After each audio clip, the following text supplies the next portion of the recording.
We spoke to a security expert who says that kind of protection is a good idea, but should not be the sole security plan. Mark Quimby says helping provide true response times before a shooting can even help more. Shots fired. People are running out of the business. A security guard helped evacuate more than 100 people. An alert security officer is being hailed as a hero for thwarting an apparent shooting plot.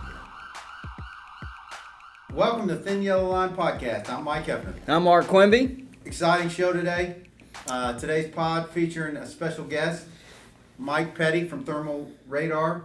He's going to give us some insight into how his company is delivering technology to security operators and helping them force multiply. Exciting show. Yeah, there's a lot of good technology out there and a lot of great vendors who are supplying in various force multipliers for guard services, but I think Mike is going to have a very unique perspective, and I'm sure he'll dig into this, that from having a background in frontline security officer company. He had his own guard company, came up in the industry, and cut his teeth developing technology specifically for guard services. So I think it'll be very interesting to get his take on technology versus somebody who just knows the technology, and he certainly understands the industry and what it takes to be successful.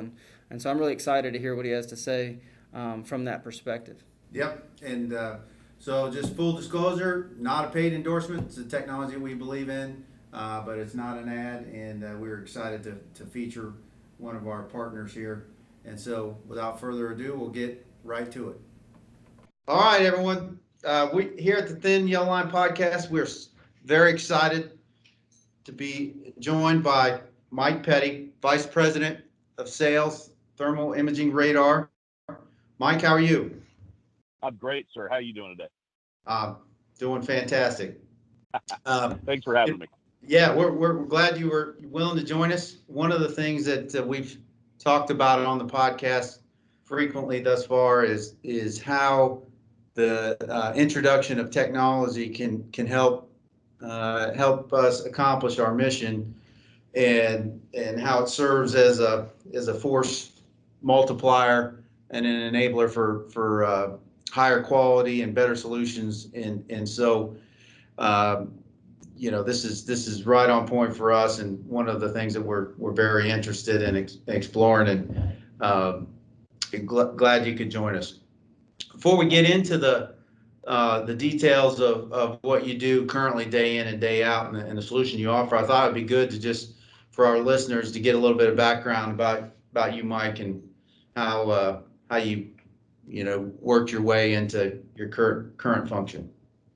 Oh, thank you. No, I started out in the security world right out of college. I had finished college. I was looking for kind of my first job to start my professional career, and I had a few things I was looking at, and I had an offer and some interest from Burns International Security Services. Burns International was one of the top companies back in the day, in the 90s. So this was 96 that I joined Burns International. I was with them for almost 5 years, and did sales, primarily selling security contracts, but also then doing some certain details that we had, and had some very nice leadership that taught me about the industry, taught me about the protection services industry. And then I went out on my own and started my own little guard company when I was 29, and Wow, I started with Yeah, that's a pretty young age to be branching out and getting your entrepreneurial groove on. Was that? I think I wasn't wise enough to know any better, so I just went out and did it. Yeah. But I start out with. Oh, go ahead. Was that before 9/11 or after? That was right at 9/11. It was right. I did my company did the 2002 Winter Olympics in Salt Lake. We did a lot of work for that in Salt Lake City here for the Department of Transportation and NBC, a lot of different groups we were working with here in Salt Lake. And that was just after 9/11. So I was doing work right at 9/11 and then into the Olympics in Salt Lake. And then I started out really with a few small projects, and that grew and that grew. And ultimately, over the period of 8 years, I grew it into a 600-man operation. I was in 20 that's states. amazing. Well, what must have been during that time frame, just post 9/11, as far as keeping up with, not only regulation but just client needs.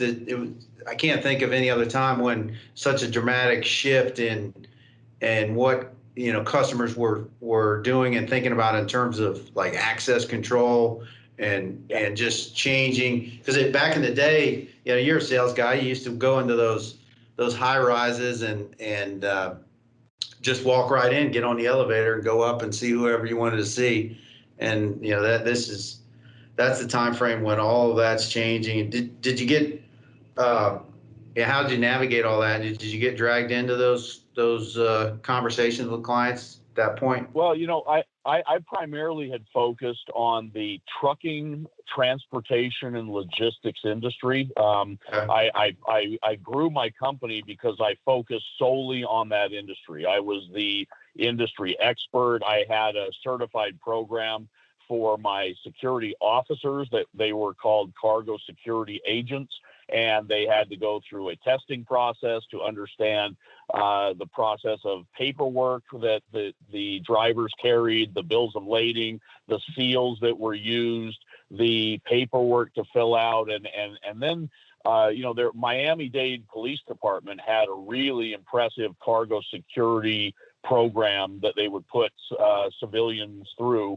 And so I put all my managers through that cargo security training and became really recognized as the expert guard company in the cargo security world back in the day.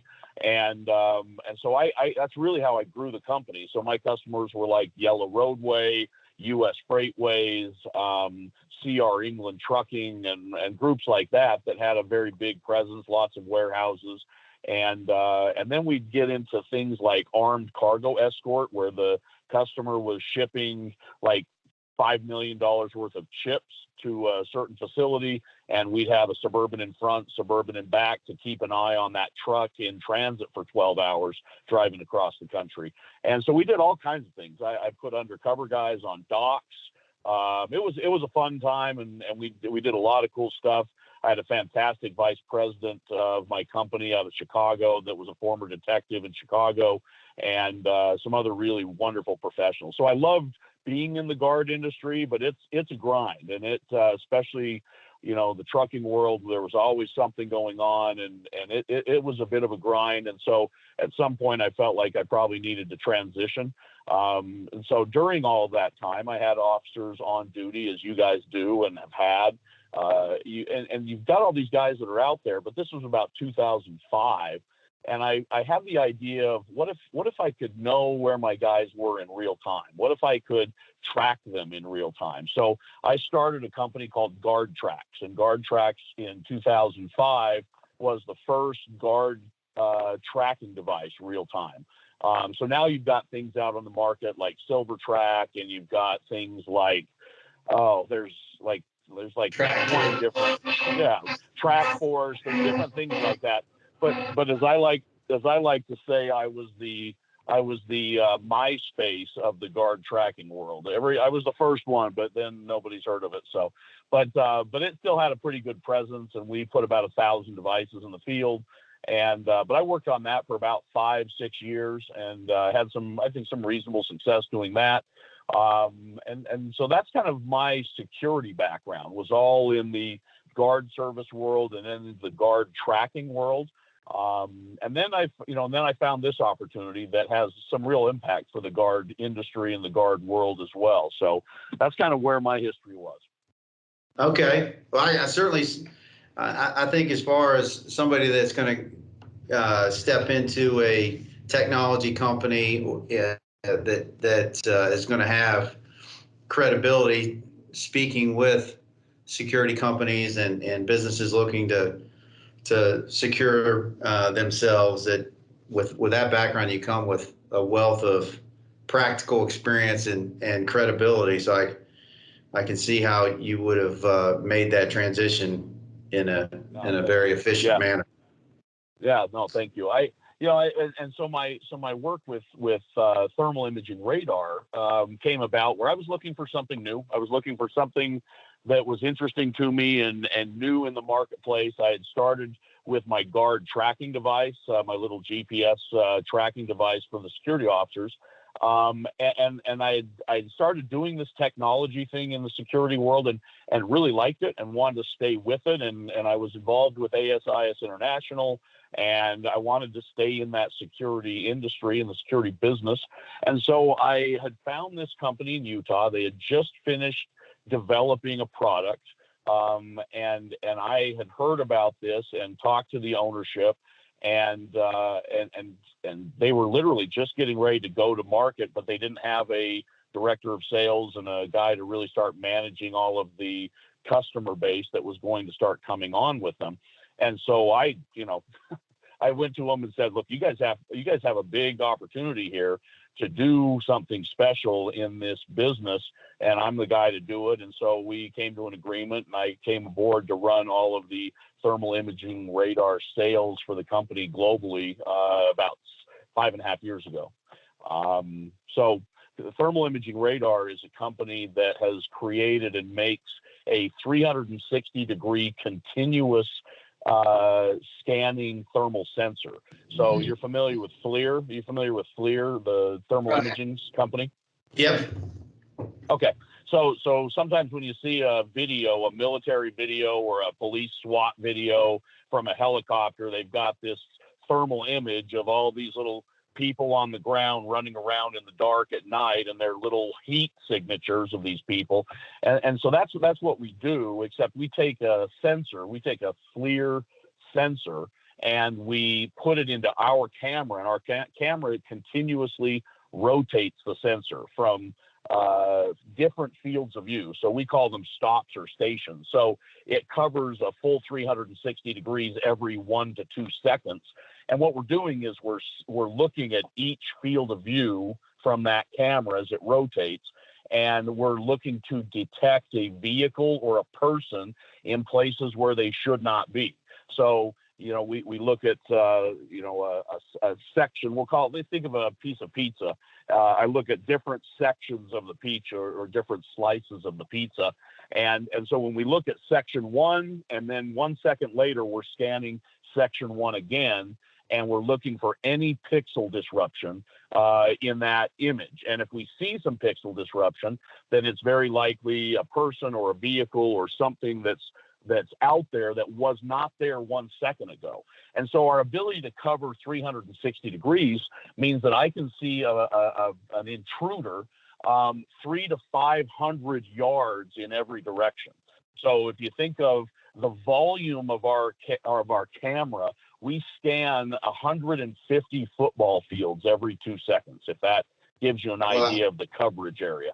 So, a customer can say, okay, well, we can deploy a camera system that sees incredibly well in the dark and cover wide areas, again, to the tune of 150 football fields of coverage every 2 seconds to do a full scan. And so it's a remarkable tool and a device we use a lot in the critical infrastructure world. We use it in the border security world.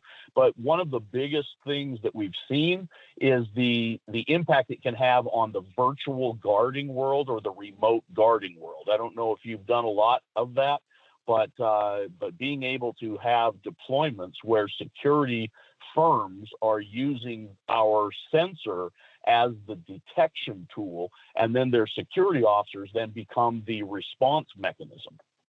Right.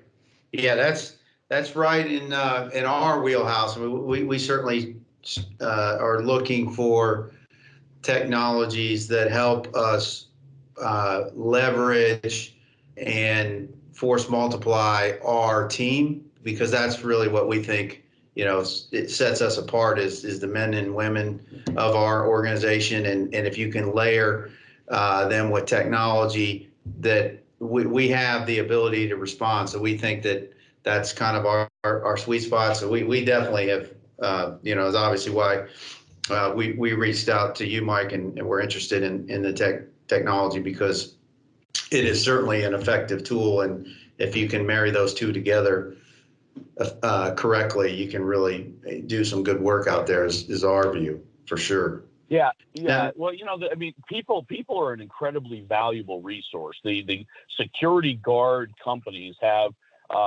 security officers that they've hired, they've trained, and they've invested in. And you want to use those officers in the very best way possible. And one of the challenges in the industry, especially in today's economy, is your price of an officer is going up. I mean, the wages are going up. You're competing with a lot of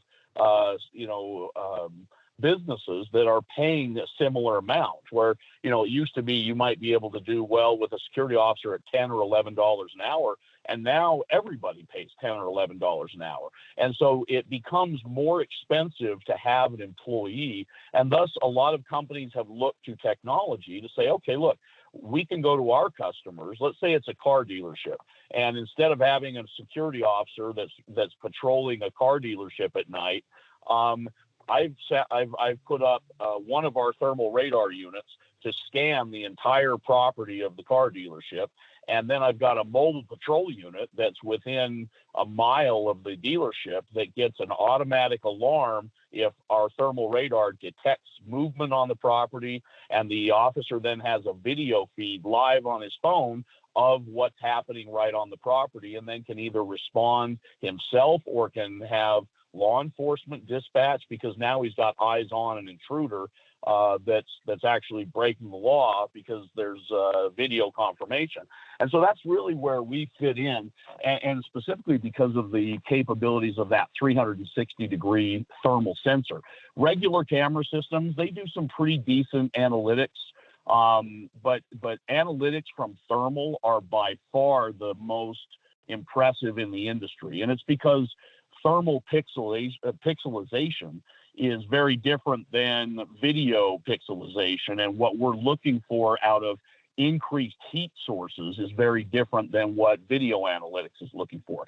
Video analytics is looking for a shape of a person per se. We're looking for heat disruption, and people give off heat. Doesn't matter who you are, doesn't matter what the car is. When there's heat change in the pixels, that's what we target on. And then we can move other PTZ cameras or other, movable cameras to the target. And that's really where the effectiveness is. You might have to deploy. I'm working on a project up in Canada right now with a guarding company, and their competitors are having to deploy 10 or 15 or 20 camera systems to watch a property that we do with one. And so that's really where our value comes in, is just a single installation. All of the networking is done. The guard company can just bring this in and have their supervisors over, see it and watch it and monitor it, or they could have a monitoring company do that if they'd like. But our install is so simple, of a single camera unit to cover such a wide area. That's where we've seen a lot of success. A lot of our potential clients would hear something like thermal radar, and if they're not used to integrating technology into their service paradigm, they may think that sounds very Star Trek and frankly expensive. So talk a little bit about the value in terms of cost compared to typical man hours when you're out there quoting these in a sales capacity. The value, where the value is compared to putting an officer, let's say, in a 40-hour shift, or if you can eliminate 168 hours for a client, and granted that there's a spectrum of wage and bill rates and all that across the industry, but just highlight a little bit for those who hear thermal imaging and think that it sounds incredibly expensive, where the price point sort of rests at. Yeah, that's a great question, because look, the technology we're using is not an inexpensive technology. It's an expensive solution, but compared to man hours and compared to the capabilities of a person to be out walking around in the dark searching for something on a property versus a thermal sensor. I'll give you an example. We're quoting a project right now up in Michigan, in Detroit, where there's a very large construction project happening. I mean, a very large infrastructure construction project that's going on. And they were looking to hire 2 to 3 security officers to have vehicles and drive this property. And it's a significant piece of property.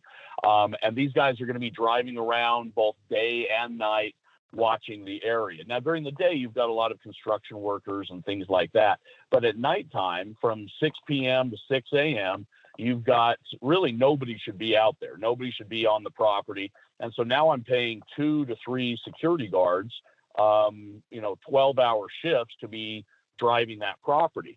Well, 2 to 3 security guards, if you look at it at a 12-hour shift, so 3 guys at 12 hours is $36 a night. There's a vehicle involved, so maybe it's a $25 bill rate. You're $900 a day. So you're $900 a day to do that kind of work, and you times that by 30 days, you're almost $27,000 a month to do that. Versus what we can do is I can deploy one of our camera systems and a mobile trailer of ours that has solar power and all of the networking, and I can do that for about $3,500 a month. So if you're looking at $27,000 a month compared to, even if you use 2 or 3 of our units, the most you're paying is like $9,000 a month. So the guard company can then say to the customer, look, we're going to save you $10,000 a month by using technology. So the guard company makes a very nice profit on the technology. You're going to make more on technology dollars than you will on personnel, because you can mark technology up 20, 30, 40%. And people, the industry, a guard company that's doing good work, they might be scraping 7 or 8%. If they're really doing well, maybe to 9, but you're not making 20% margin on all of your work. Certainly not your EBITDA. As I understand it, that the beauty of that is that not only are you as a security company maybe increasing your margins and increasing the rate that you can pay the security officer who's in the response profile, but yet that end customer, you're saving them money. So it's a true win-win here, where it is. Everybody is better off, all enabled by the technology. And the reality is, a lot of people, the old shtick is that, well, the robots are going to take our jobs kind of thing. And for us, we have no shortage of need for officers. The officers are where we're short. The unemployment rates are as low as they've been in my lifetime. And so, what we're able to do now with this technology as we integrate it is give a truly better service with less man hours, taking a little bit of pressure off the hiring and recruiting aspect. And then those officers that we do deploy in conjunction with technology are getting a much better wage because of the markup that we're able to leverage through technology and get a higher trained, higher quality responder and manager of the process in the officer. And I think as the industry moves this direction, companies like ours who are poised to not just have, the technology is what it is. Companies like yours are not going to turn down a security provider who wants to purchase and leverage the technology, but being able to pair that with really high quality personnel and management strategies is really where companies like us, seek to shine. And I would think that as the people that are coming out of the military, law enforcement, or college and looking at the security industry, I think the perception is going to change as this technology gets better integrated, and it's going to truly be seen as a profession, which, those of us who've been into the industry understand that it is a profession, that it takes security professionals to truly pull it off, and across, the whole breadth of an organization to pull it off well. But, I think the public perception is going to start to shift as they're seeing that these technologies and the acumen of the people that are managing them are changing. And I think groups like As Is will help with that transition. But I think it's high time that the public does look at the security industry differently. And I think these technologies will assist in that shift in perspective. No, they definitely do. And law enforcement agents are great responders. Okay, they're fantastic responders, but security professionals are service providers. Okay, and being a responder and a service provider are two very different things, and there's a very different mindset that goes along with being a responder and being a service provider. And so as security service providers, we in the industry, and I still think of myself even now in the guard industry, because that's where I grew up. These are my people. And so when I work with teams and service providers in the guard service arena, I really try to help explain to them that technology is nothing to be scared of. These kinds of camera systems that are done really enhance and will augment your ability to serve your customer well. And in the end, you get to make more money at it as a business owner. And so it really does help these security service companies to deploy these kinds of camera systems to enable them to watch from afar. Because we were talking earlier about the value of people. People are really bad at searching stuff. This is why Google exists, because nobody wants to search through hundreds and thousands and millions of documents to look for the right one. We have Google for that. And I type it in and I look for something, because the analytics that Google uses, or any search engine, it's looking and searching and sifting through data. People are really bad at that. They get bored, they make mistakes. And so if we can trust that for us, a thermal sensor is doing that continuous, monotonous look at the property, all the time, searching and looking for pixel change. Once we have that, then we give the security officer an assignment for responding to that alarm, and they're really good at that. And because they get to use all of their people skills, they get to use investigative skills, and these aren't things computers do very well. But the monotony of the searching is something computers are really good at, and in this case, it's a thermal sensor. Right, Mike. This has been a fantastic overview of the thermal imaging radar technology.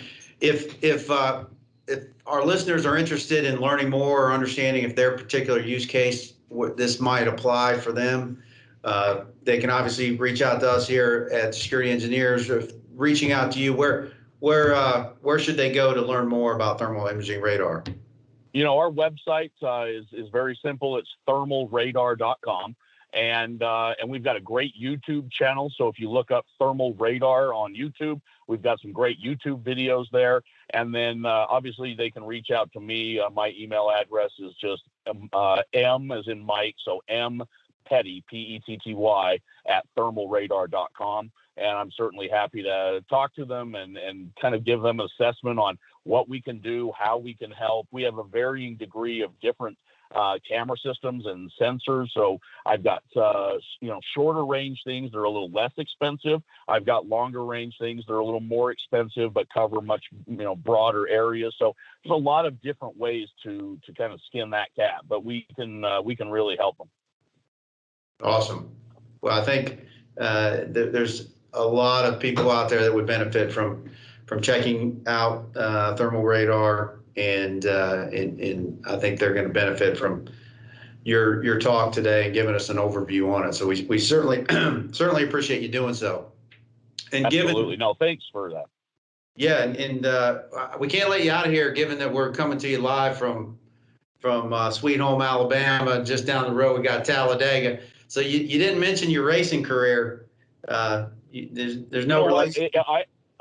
There is a relation. I am part of the Petty racing family. I don't know where Richard Petty, Kyle Petty, they're cousins. I had the opportunity to meet Richard Petty several years ago, and I gave him as a gift. It was at a big company event, and I gave him as a gift the lineage, our family tree that draws from him to me. to show our relation that way. So yeah, No. I always am part of the Petty family racing, but I never get to drive those cool cars. So You have a lot of tickets on your record. Is that oh nurture yeah, or nature? you know what?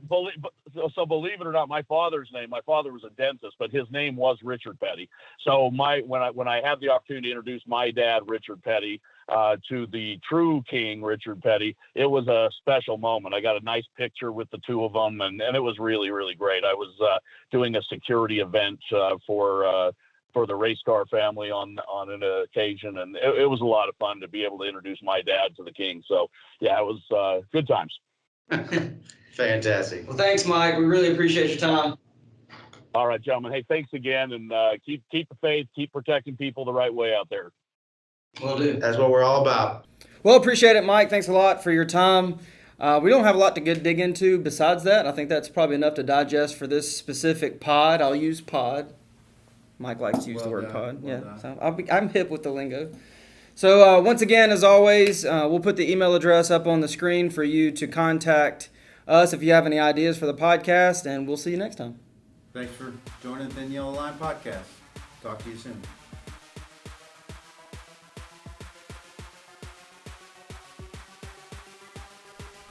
Thanks for tuning in to the Thin Yellow Line podcast, your source for physical security tips, news, and focus on the men and women of the security profession. You can find the pod on your favorite hosting platform and a video version on YouTube. Just search Thin Yellow Line podcast. See you next time.